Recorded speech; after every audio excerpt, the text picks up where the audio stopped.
මේ ඔය ගෙවල් වලින් එනකොට අම්මලාට තාත්තලාට බැඳලා ඉන්න එක පුරුදු.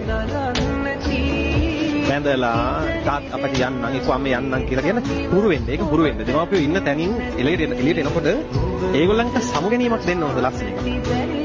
නිකමට හිතලා තියෙනවද අම්මා මැරුණොත් තාත්තා නැති වුණොත් තාත්තා මැරුණොත් මට මොකද වෙන්නේ කියලා? ඔයගොල්ලන්ට මොකද නිකන් උපකල්පනය කරන්න.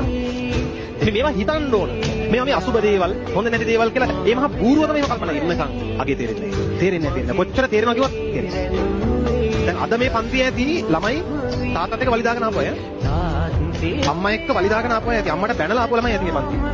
මම කියනවා මේ දරුවෝ දෙමව්පියෝ එක්ක තරහ වෙලා මේ පන්තියට ආපු ළමයි ඉන්නවනම් අද ගෙදර යනකොට ගෙදර සුදු කොඩි දාලා, පාලම් කොඩි දාලා මරණාසන්න සමිතිය කට්ටිය ක්‍රැස් වෙලා කතා බහ කර කර හිටියොත් ගෙදර යනකොට ඒ නැති වෙලා තියෙන්නේ තමන් උදේ එනකොට තරහින් හිටපු අම්මා නම් තමන් තරහින් හිටපු තමන් උදේ එනකොට බැනලාපු තාත්තා නම් කොහොමද දරුවනේ ඉස්සරහ ජීවිත කාලෙ හිත හදාගෙන ඉන්නේ?